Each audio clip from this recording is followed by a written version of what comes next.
Hello everybody, I'm Charles from Catskill Mountain Bigfoot. I'm a wilderness adventure tour guide and Bigfoot researcher. I bring people out into Bigfoot habitat and I teach them how to identify, habituate, and interact with the species. Today we're going to finish up our Catskill Mountain Bigfoot history lesson. Where we left off last time was me and my mother had made contact on the side of the swamp on top of the small mountain, habitat number 1, Miss Williams Farm. And the interactions got to a point where they started turning a little aggressive, where they hit us with this beeping, zapping thing, and they actually did it 3 times. The first time they did it, my mother didn't come back for a couple of weeks. Then she came back, and it happened 2 more times over the course of 1 week. Now, in the same week, when it happens 2 more times, one night I get something banging on my back wall for about 2-3 hours, once every half an hour. Shook the whole house. Boom! Half an hour later, boom! Half an hour later, boom! Right? Woke everybody in the house up. Everybody heard it. And then it continued, and everybody continued to hear it. You're probably wondering, did I go see what it was? No, I did not. Anyhow, all within a 72-hour period, starting with the banging on the wall.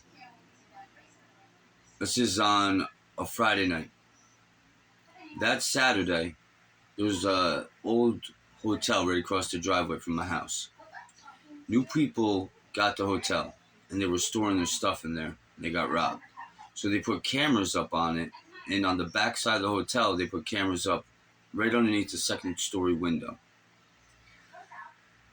So that Saturday, the owners came in, and they come over and they asked me, have you seen anybody around the hotel? I said, no, I haven't. Why? Our cameras are broke. Something broke the cameras on the back side of the hotel. Same weekend, my mom's cat's tail gets dislocated. Now, I don't remember exactly if that was Saturday morning or if it was Sunday morning when we noticed, but the cat's tail was dislocated. And it wasn't dislocated like there was no bite mark on it. There was no kink like it got stuck in the door. Nothing like that. It was just dislocated like something grabbed it and flung it. Also, my nephew comes up and he stays at my mother's house on the weekends. And this weekend, that Saturday night, he claims that a bear was staring in his window all night long. And if you ask me, in my opinion, bears don't stare in windows. They might glance in your window, they might take a quick peek, but they're not going to sit there and stare in your windows for hours. So that happens, and I take my son for a walk every day. And on this walk, there's a part of the road that for like 300 yards, there's pretty thick woods on each side. And all of a sudden now, when we're walking, and we get down to the end of one road, and we're about to turn to go on to this other road, my son starts flipping out. My son's 4 years old. He's severely autistic. Every time we get down towards the end of this one road and we're about to take the right into this, it's like 300 yards until you hit the next house. And it's like all pretty thick woods all through there on both sides of the roads. My son starts bugging out. And I start putting this all together. And I say, something's banging on the outside of the house. Something broke the cameras that pretty much faced the creek bank on the backside of the hotel. Something dislocated the cat's tail. Something was staring in my nephew's bedroom window. And for some reason, every time we get around the corner to that thick batch of woods, my son is bugging out. So I put all this together, and to me, I say, something strange is going on here. Something strange, something very Bigfooty is going on here. So I break out the topo map, and I look, And sure enough, back behind the house a little bit is qualifications for a habitat. So the following week, I go down in, and the way that this habitat is kind of shaped is like, you got a bunch of woods, and then you got a set of 3 ridges. First one being about 15 foot, last one being about 100 foot. At one point, these 3 ridges are more like 3 hills, but they turn into ridges, right? Whatever. So you got a batch of woods, and I'm sorry, I messed up. Let me restart. You got a batch of woods, and you got a huge swamp. And off the backside of this swamp is a runoff creek. So now where I cross over the runoff creek. But if you didn't cross over the runoff creek, you'd have to row a boat across this huge swamp. This swamp probably runs for a half mile. Okay.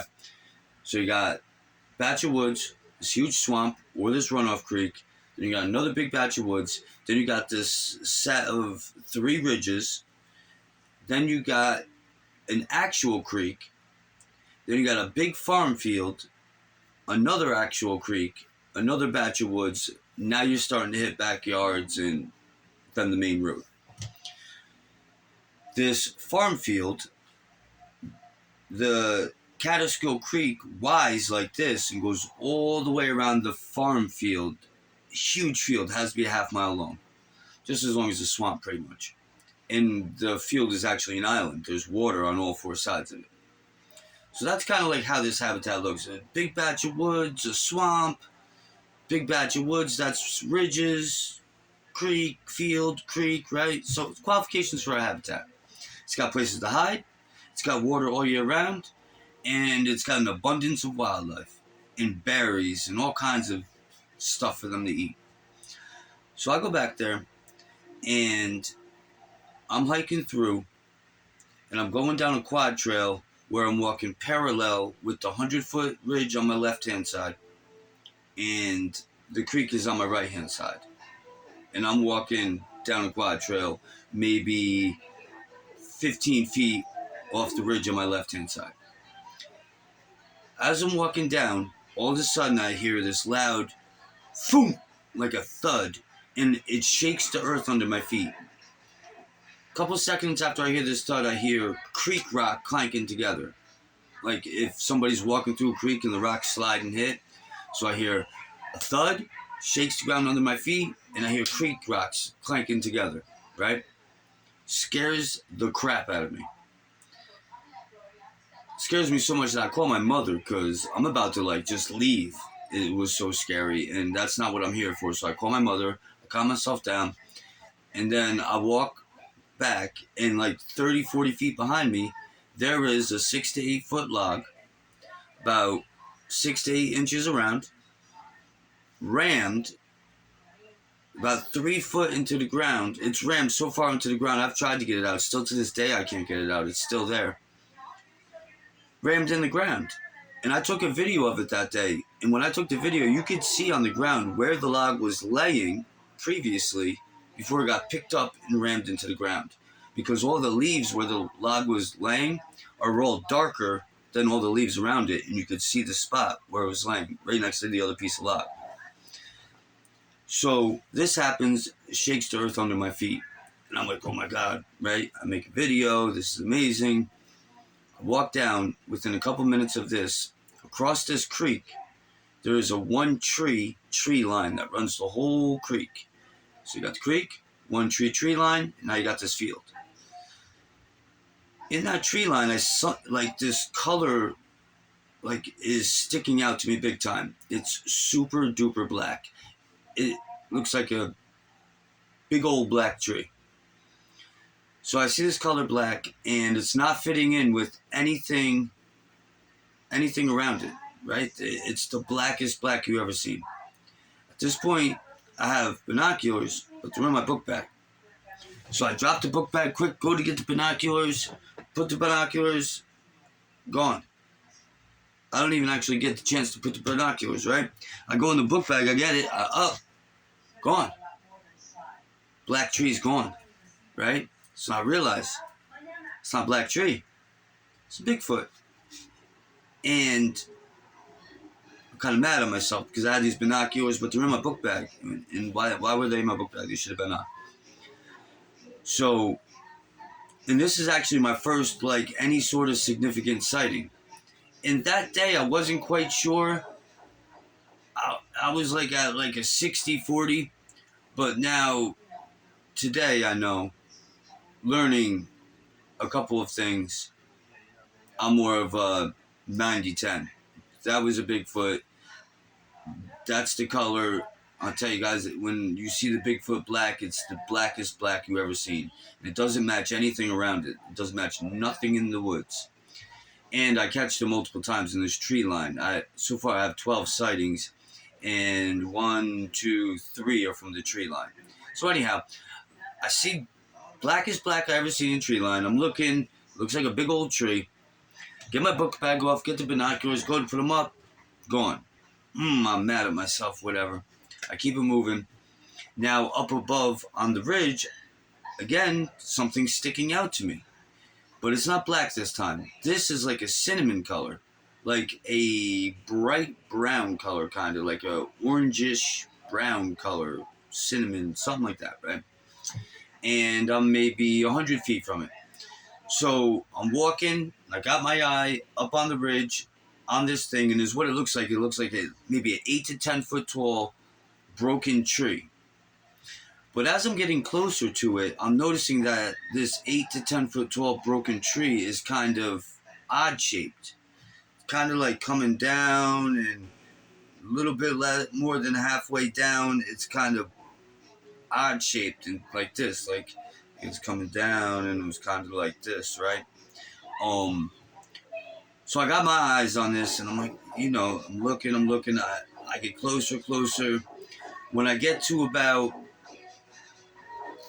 30 feet, 40 feet from it, I realize that what I'm looking at is not a tree, and really is what I'm realizing is that it's a butt.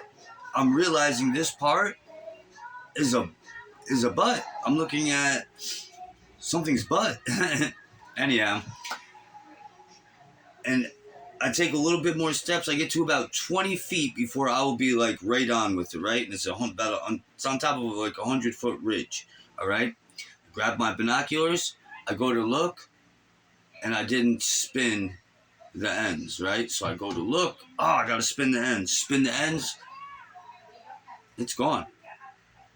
No more 8 to 10 foot tree with weird bulge that I realized was a butt. It's gone. And again, now, what I know now, the colors of the Bigfoot stick out. And when they're not doing any sort of things to blend, the color of their fur sticks out. The gray one that I saw, that's how I noticed it, because the color of its fur stuck out. Every time I've seen a black one, which is the majority of what I've seen, the reason why I've noticed it, because the black is the blackest black in the whole woods. It doesn't match anything around it. And the cinnamon colored one, same thing. The color, it does not match anything else in the woods. It sticks out like a sore thumb once you realize what you're looking at, right? Okay. So I'm looking at it. I go to look. The binoculars, I don't know, the ends of the binoculars have to spin, and they like open up. It's gone. This is amazing. Now I found a habitat behind my house. I actually go a little bit further. I find a cave. Now I'm not finding all kinds of tree structures like habitat number 1, but I find a couple triangles. I think 2. I find a couple teepee type things. A couple tree breaks. Nowhere as near as many structures as over there. But I'll tell you what I am finding. Tracks. Lots of tracks. Lots of movement in the leaves. And between the swamp, the runoff creek, and the 2 other creeks, there's all kinds of soft land in this habitat. Even the quad trails are soft land. So is what I am finding in this place is I'm finding more so tracks, right? So the first day, I find some tree breaks. I find a couple triangles, a couple teepees, couple tracks. I think I mentioned tracks first. Okay. Anyhow, couple tracks. They wedge a log into the ground right behind my back, shakes the ground under my feet. I hear the rocks clanking in the creek. I see the blackest black I ever saw that disappears when I go for the binoculars across the creek in the tree line. And I see now what I know was a cinnamon-colored one up on top of the ridge.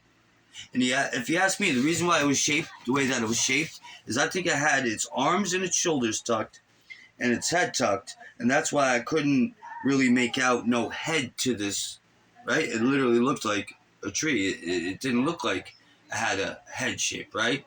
And now thinking back on it, I think it was tucked like this, and I was looking at the back from probably back of the knees up, and it was tucked. So I'm really not seeing much more past the shoulders, especially because the angle that I'm on. So now, I find this troop. It's right behind my house. And prior to finding this, I had a half a sighting.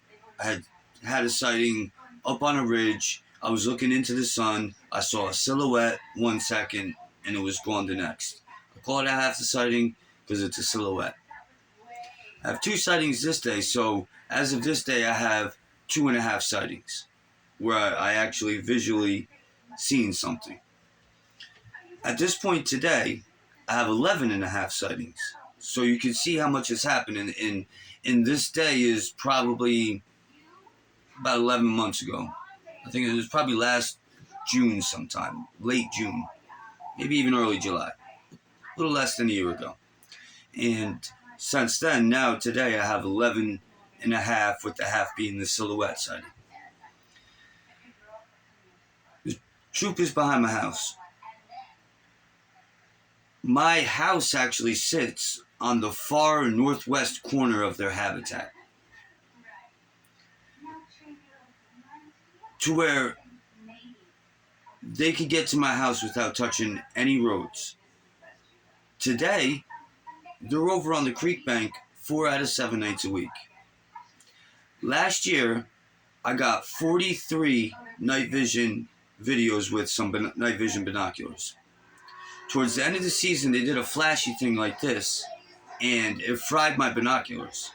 The binoculars still work. The moment you hit reset, it'll freeze, or reset. Record, the binoculars freeze.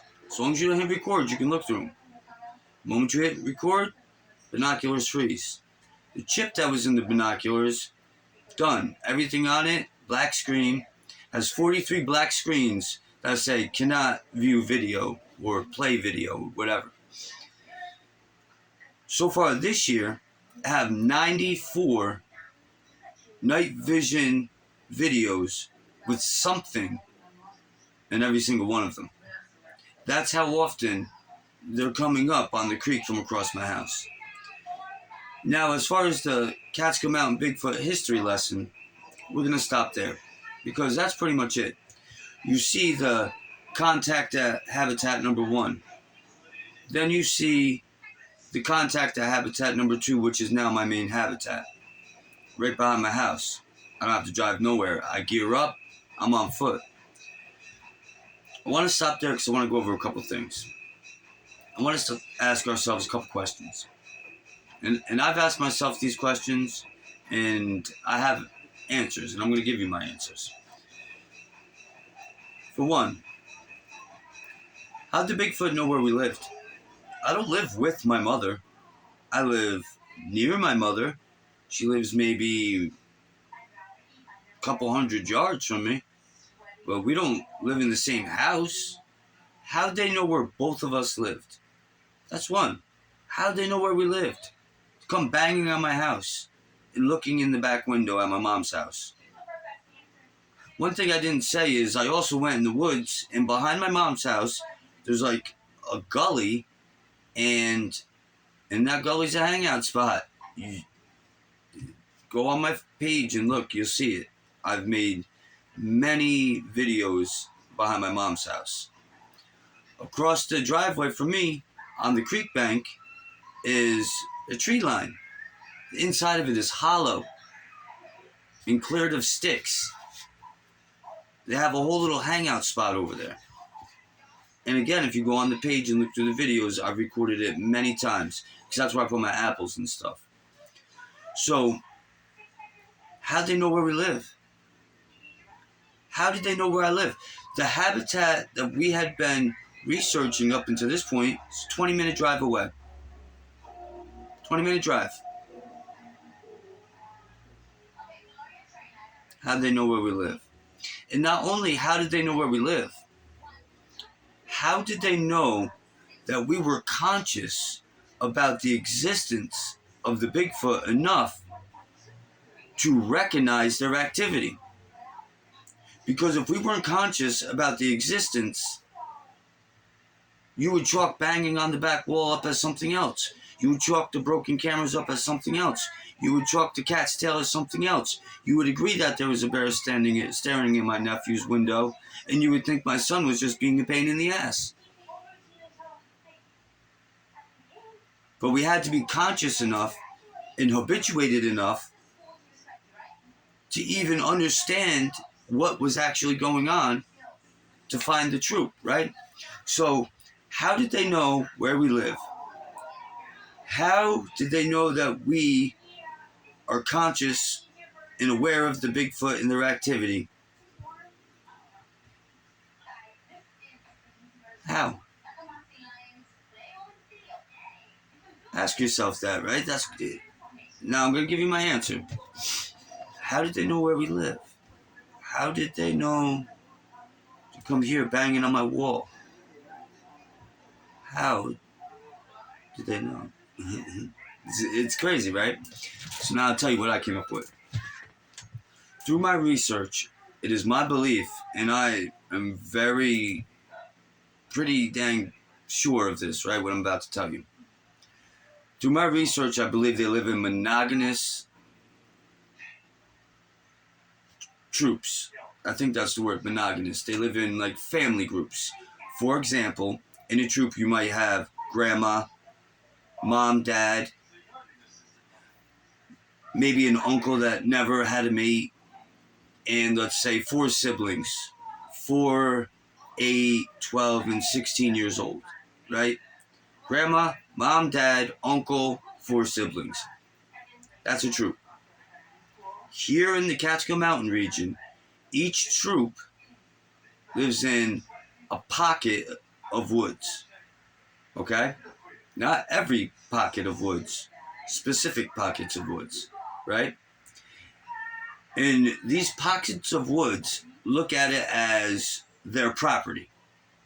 Okay? Just like in the olden days when everything wasn't so populated and people owned properties and houses were way further apart. Think about it. So you got, I believe they live in monogamous families, family units, in these batches of woods. And these batches of woods are like their property, right? But I know there's multiple troops. It's not the same troops. We'll get into it another day, but I've researched it. I have multiple reasons to believe it's not the same troops. It is different troops, okay? These troops must communicate amongst one another. We were researching down in habitat number 1, Miss Williams Farm. It started getting aggressive. For some reason, they didn't want us there. We always said, me and my mom said from the first day we went there, this place feels enchanted. There's something about the earth here that is different from anywhere else, right? And I believe it even more now, because I believe that the troop over there, for some reason, and I believe it's some reason having to do with the land, didn't want us going over there no more, or as much. So they told the troop behind our house to come bang on our wall and let us know that they're there, so that way we'll stop going over there. That's 1, right? 2 is, I believe that this species has a great desire and need to interact with humans. I know it sounds crazy, and we'll get into it another day, and I'll tell you all about it, and I have multiple reasons to believe this. I believe that they have this necessity to deal with the human once habituated. Okay? So they could have just said, hey, these people over there in your backyard is habituated. If you want, you could deal with them. And the troop that lives behind in the backwoods, habitat number 2, the swamp, was like, oh, cool, we'll go see them. Those are a couple possible scenarios. But regardless, how'd they know where we live? How'd they know we were habituated enough? Do they communicate? Do they live in family units that communicate amongst each other? I think they do. I think they live in a community setting. I think that maybe they got cousins over here, or let's not say cousins, relatives over here, neighbors over there, more relatives that live up over here, more relatives that live up over there, neighbors, relatives, and it all creates a community of Bigfoot. That's what I think, and I have a lot of reason to believe it, and it's all through the research, right? I know this is a little unbelievable, but ask yourself, how do they know where we live? I know I keep asking the question, but I want to really beat that point into you. How did they know where we live? It wasn't luck. They didn't follow us home. Crazy stuff. Now, from here, I'm gonna, next podcast or video, whatever you want to call it, I'm gonna tell you guys about my sightings, my 11.5 sightings, and that'll probably take up a half a show. The other half a show, I'm gonna discuss the Bigfoot universe a little bit. I want to thank everybody for their support. I want to thank you for watching. Do me a favor, hit that like, hit that subscribe. Try to do better today than you did yesterday, every day. Remember, it ain't about to fight the dog in the fight. It's about to fight in the dog, right? Nothing's impossible. Nothing. Not even Bigfoot. Catskill Mountain Bigfoot, signing off.